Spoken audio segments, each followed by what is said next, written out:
Salut, j'espère que tu vas bien et aujourd'hui on se retrouve vraiment pour moi, le module qui va être le plus important pour toi, à savoir l'organisation et la création d'un planning qui va être essentiel et qui va te poursuivre tout au long de ta prépa et même peut-être de ta vie, puisque avoir un planning c'est toujours important. En fait, ce qu'il faut comprendre, c'est que l'organisation, et cette phrase de Drucker est intéressante, la raison d'être d'une organisation, c'est de permettre à des gens ordinaires de faire des choses extraordinaires. Ça veut dire que le fait de pouvoir t'organiser, de dire demain je fais ça de telle heure à telle heure. En fait, tu vas tellement savoir ce que tu vas faire que tu vas pouvoir faire les choses à une vitesse que si tu n'étais pas organisé, tu ne pourrais pas faire. C'est vraiment ça qui est intéressant. Donc, on va voir aujourd'hui comment créer un planning adéquat pour la prépa. Donc déjà, je viens de le dire, il faut absolument, dans tout domaine, que ce soit les domaines sportifs, des domaines de l'entrepreneuriat, un plan d'action. On commence quelque chose, on sait exactement où on va et on sait quel chemin on entreprend. Le plan d'action est nécessaire. Il faut savoir travailler, mais savoir quoi travailler, c'est encore mieux. Et ça va être difficile de se dire, bon, là j'ai un week-end, qu'est-ce que je vais pouvoir travailler pendant ce week-end De se dire, bon, quand, quel domaine je vais travailler, quelle heure, peut-être que si je commence plus tôt, si plus tard. En fait, on va y avoir plein de questions. Et le but de ce planning, ça va être de poser ces questions et de plus avoir à réfléchir. C'est donc impératif de comprendre pourquoi les plannings sont essentiels. J'essaye de te l'expliquer, mais il faut vraiment que toi, de ton côté, tu te dises, ok, les plannings, il faut que j'en fasse. C'est vraiment important. Et ce qu'il va falloir faire, en fait, c'est que chaque semaine, donc à la fin, pour moi, une semaine, ce n'est pas du lundi au dimanche, c'est du DS au DS. À savoir, généralement, du vendredi soir ou du samedi midi au samedi midi. C'est vraiment les deux types de semaines. Donc une semaine qu'on pourrait appeler de prépa. Et en fait, à chaque fois que tu vas terminer cette semaine-là, tu vas devoir t'organiser. Donc faire un bilan sur la semaine passée et savoir ce qu'il faudra que tu fasses la semaine future.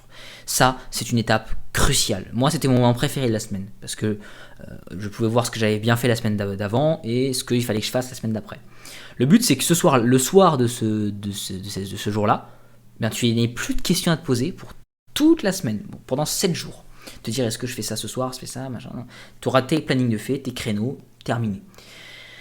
Alors, tu vas organiser ton week-end et ta semaine sur une date où tu vas pas avoir envie de travailler. C'est ça aussi le gros avantage de faire un planning ce soir-là, c'est que tu vas faire une semaine, tu vas être crevé. Le soir de DS, tu vas être crevé, tu vas plus avoir envie de bosser. Ça qui est bien, c'est que l'organisation d'un planning, c'est du travail. C'est un travail, mais qui va être plus agréable. Moi, j'avais un petit péché mignon, je l'explique. Moi, je mettais toujours de la musique lorsque je travaillais. Lorsque je faisais mon planning. Et donc j'écoutais ma musique, je faisais mon planning et ça me détendait, mine de rien, puisque je travaillais pas, mais je faisais quand même quelque chose d'assez utile pour ma prépa. Et donc ça, c'est vraiment important. Il faut faire ce jour-là pour, en plus de ça, organiser ton week-end, savoir quoi tu vas bosser pour ton week-end et savoir ce que tu vas faire la semaine d'après. Tout ça, ce sont des choses qui invitent à faire un planning et encore plus ce jour-là. Il y a 4 questions à se poser lorsque tu vas faire et commencer un planning. Les 4 questions, ce sont des questions clés et tu vas devoir chaque semaine y répondre sur une feuille blanche que tu vas conserver bien évidemment. C'est pas une feuille et on la jette. Il faut conserver toutes les feuilles sur lesquelles tu vas écrire tes réponses pour pouvoir, à partir d'un certain moment, donc souvent ça va être lors des périodes de vacances ou lors des périodes où tu as besoin de revoir des choses, de retrouver ces feuilles et de voir, par exemple, si tu as toujours le même domaine d'échec, tu vas te dire, bon, là, il y a un moment donné où ça fait 4 fois que je marque le même échec, il va falloir quand même que je me réveille. Alors, ces questions, la première, ça va être, qu'ai-je mal fait la semaine précédente ? Je vais te donner un exemple tout de suite après pour que tu comprennes un peu mieux.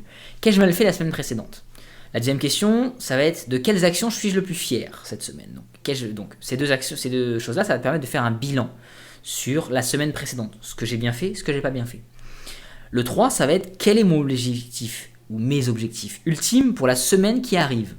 Ça va te permettre de fixer un domaine. Tu veux te spécialiser dans un chapitre de maths, tu vas l'écrire. Tu veux te spécialiser dans 4 mots en anglais, tu vas l'écrire. Voilà. Ça, c'est important de voir quel va être ton objectif de la semaine d'après. Toujours dans cette quête d'objectifs à court terme. Et la dernière question, ça va être quelles sont les échéances qui vont venir prochainement. Les échéances, ça va être l'école, les DS, les concours blancs, etc. Donc ça, tu vas répondre à ces 4 questions sur une feuille blanche et tu vas prendre du temps, faire une espèce de petite synthèse de cette feuille pour faire ton planning. Je vais te donner un exemple, tout simplement, on va commencer. Moi, je vais te donner un exemple qui n'est pas forcément vrai, hein. C'est un exemple, la semaine du 13 au 19 novembre 2021, par exemple. Je vais vous donner, cette semaine-là, qu'ai-je mal fait? Alors, bien, moi j'avais deux choses que j'avais pas bien faites. J'ai pas fait assez d'anglais. Donc, moi j'ai pour objectif de progresser en anglais, j'en ai pas fait assez. Et je n'ai pas avancé mes blocs de français. Donc ça, c'est deux choses qui sont un peu décevantes parce que c'est des matières littéraires et moi j'avais pour objectif vraiment de gagner des points dans les matières littéraires. Donc je suis pas très content de ces deux choses-là. En revanche, de quelles actions suis-je le plus fier? Eh bien là, j'ai des choses. J'ai déjà le cours de physique que j'ai compris, donc c'était un cours sur l'optique et le début de la thermodynamique, donc je suis assez content. Un DM de maths que j'ai pu chercher et j'ai bien avancé d'ailleurs sur un DM de discipline, et une colle de physique que j'ai réussi. En tout cas, la vision qualitative. Ça, c'est vraiment les actions dont je suis le plus fier sur cette semaine. La troisième question, ça va être de se fixer un objectif pour la semaine qui arrive. Donc, réviser le DS de maths, pour moi c'est ce que c'était, plus des exercices classiques sur les espaces vectoriels normés. Le DS de maths, je le dis, donc ça va être sur les normes et sur les topologies. Donc ça, c'est vraiment ce que je dois travailler, avec des plus, en fonction de ce qui est urgent, ce que j'arrive ou ce que j'arrive pas à faire. Et l'autre objectif, ça va être d'apprendre 50 mots en anglais. Voilà. Ça, c'est important de poser les objectifs. Les dernières questions, ça va être sur les 2 semaines à venir. Les échéances des deux semaines à venir, puisqu'il faut préparer sur un peu plus long terme qu'une semaine. Le 13 au 19, j'avais 2 colles, une colle de maths, une colle d'anglais. Je mets les chapitres, j'avais un DS de maths sur les chapitres que j'ai cités précédemment. Et du 20 au 27, j'avais pareil une colle de maths, une colle de physique et un DS de physique. Donc ça, c'est vraiment la structure, il faut vraiment répondre à ça. Ça prend 20 minutes, mais c'est essentiel pour pouvoir créer un planning efficace. Une fois que j'ai répondu à ces questions, je vais pouvoir créer mon planning. Voilà, je vais créer mon planning. Tout d'abord, j'ai 2 choses que j'ai pas bien faites, l'anglais et le français. J'ai des choses que j'ai faites, bien faites, donc le DM de maths, la physique, je suis assez content. Et j'ai des objectifs, le DS de maths et l'anglais. Donc je vais fixer absolument la semaine sur le DS de maths. Voilà, c'est mon objectif. Il est d'ailleurs plutôt bien, puisque le DS de maths, c'est quand même la chose la plus importante de la semaine. La première étape, donc, du remplissage de ce planning, ça va être, comme tu peux le voir à droite, donc je l'ai déjà pré-rempli, de reporter tes horaires de cours et tes horaires d'activité sportive. Donc, ou tes rendez-vous. Si tu as un rendez-vous chez le médecin un jour, tu vas le noter. Tu vas noter tout ce que tu es obligé de faire. Les cours, l'école, les DS, les activités sportives, les repas. Tout ce qui ne va pas dépendre de toi, en fait. Ça va être important. Donc là, on peut le voir, j'ai adopté la stratégie donc d'un réveil vers les 5h45, 5h30, 5h45, moi c'est ce que je faisais à peu près. Un petit quart d'heure de Miracle Morning, donc comme on l'a dit.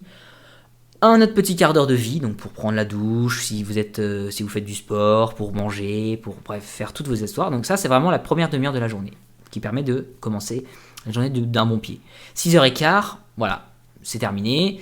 Et il faudra que je parte vers 7h30 pour mon trajet pour aller au lycée. Donc là, on voit déjà qu'il y a un créneau qui s'est libéré. Une grosse heure et quart là, qui s'est libérée à cette période-là, toute la semaine. Je renseigne mes emplois du temps, donc français, anglais, repas, etc. Ça, c'est toutes mes heures de cours, mes repas.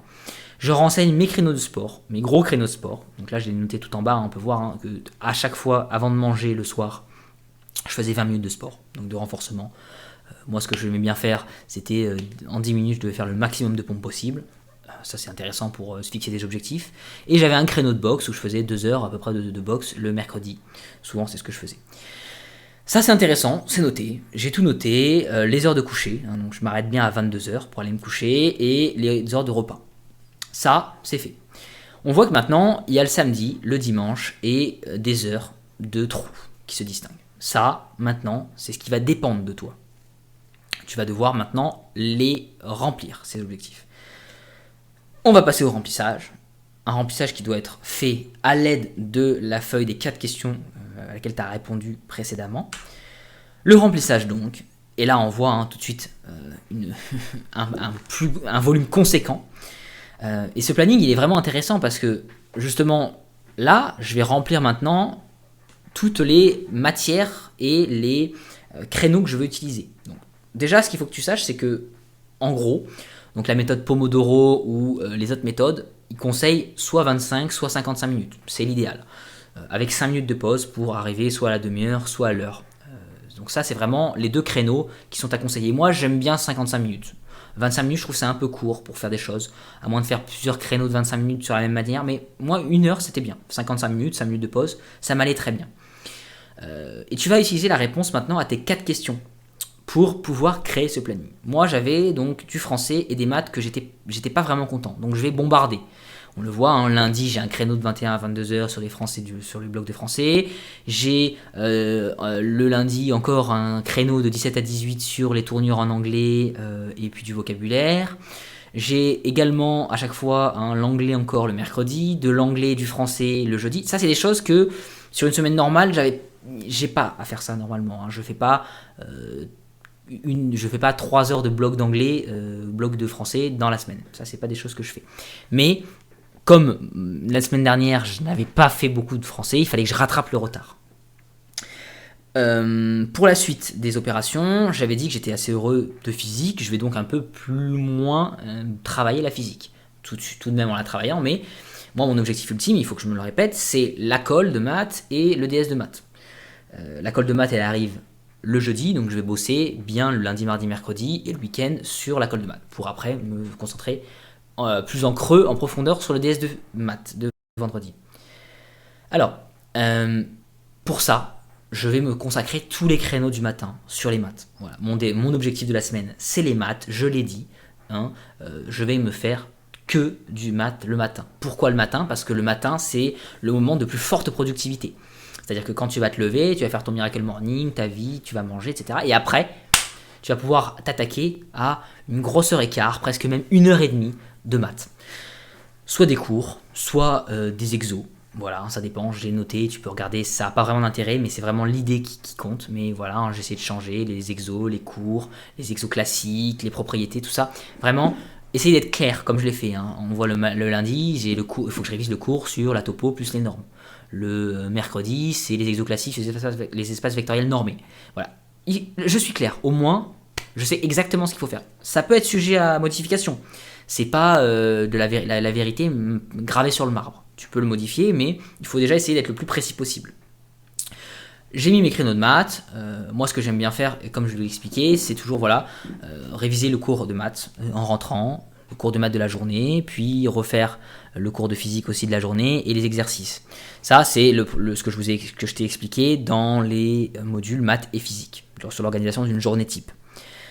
Donc ça, je ne vais pas rentrer un peu plus dans les détails. Le sommeil, important. Voilà, on peut le voir le dimanche, je me réveille un peu plus tard, vers 8h30, 9h, je regarde un film le soir, il faut couper. Faut pas oublier là-dedans que je note pas pour pas que ça soit trop lourd, les 20 minutes de sport que je fais avant chaque repas du soir, mais ça c'est vraiment très important, ça permet de couper la journée. Et pour le week-end c'est une organisation un peu plus compliquée, puisqu'on a 2 jours pleins, ou 1 jour et demi en fonction, peut-être que tu peux avoir un DS le samedi matin. Et le week-end, donc je me fixe 2 heures de footing, on le voit de 17 à 18, j'aime bien moi cette période-là, de 17 à 18, ça me coupe la journée, pas non plus au milieu, mais un peu plus vers la fin. J'aime bien en plus l'atmosphère qu'il y a à ces époques-là. Mais c'est ça vraiment là qui est important aussi de comprendre, c'est que tu dois trouver toi ce qui te fait plaisir. C'est-à-dire que si tu aimes courir de 6h à 7h, tu vas courir de 6h à 7h. C'est vraiment propre. Et ce qui est bien, c'est de pouvoir le travailler. C'est pour ça que moi j'aime bien dire qu'il faut apprendre à apprendre. Et apprendre à travailler, c'est que tu vas au fil du temps pouvoir affiner ceci. Moi là, c'est un planning qui m'a pris peut-être une demi-heure à tout casser. Et c'est très efficace puisque je sais exactement ce que je vais faire. Le dimanche, on peut le voir, j'ai un DS de maths, pour la semaine d'après, je me fais une annale. Mais je me fais une annale, pourquoi ? Parce que je connais mon cours, que j'ai révisé bien la veille avec des exercices. C'est vraiment important, on le voit, le samedi, j'ai 2-3 heures de cours de maths, plus 1 heure d'exercice. Puis le dimanche, je me fais une annale, on me le voit un peu plus tard. C'est quelque chose que j'aime assez bien faire. J'ai de l'info, j'ai de l'anglais, j'ai de l'ASI, voilà. C'est une journée complète, avec 2 heures de cours de physique. C'est une journée assez complète, le samedi. Moi, j'ai adoré le samedi parce que c'est vraiment ce qui me permettait de faire vraiment le tour de la semaine. De dire, bon, la semaine là, ça y est, elle est dans la tête. Donc ça, c'est vraiment intéressant. Le dimanche, c'était un peu plus... Là, j'ai mis ça, mais c'est pas vraiment ce que je faisais précisément, puisque moi, le dimanche, de temps en temps, je rentrais chez moi. Donc le créneau de français, je le faisais peut-être dans le train, le créneau d'anglais, etc. Donc il y avait des petits changements. Le run était peut-être un peu avant. Mais vraiment, ce qu'il faut comprendre, c'est la philosophie de la création d'un planning. J'ai essayé d'être le plus précis possible, j'espère que tu l'as comprise. Mais c'est vraiment important. Et donc, le dernier conseil que je vais pouvoir te donner, ça va être tout simplement de ne pas négliger la création de planning. Vraiment, j'insiste.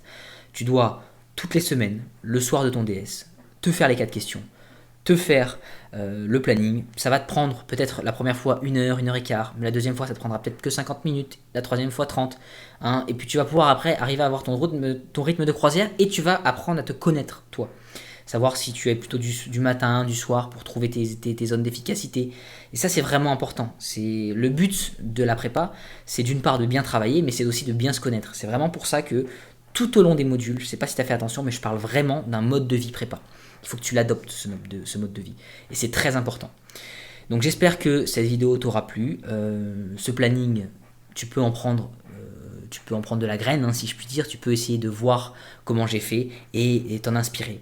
C'est vraiment important. Fais-le. C'est peut-être chiant, il y a peut-être 1 heure à perdre, mais en fait ce n'est pas 1 heure perdue.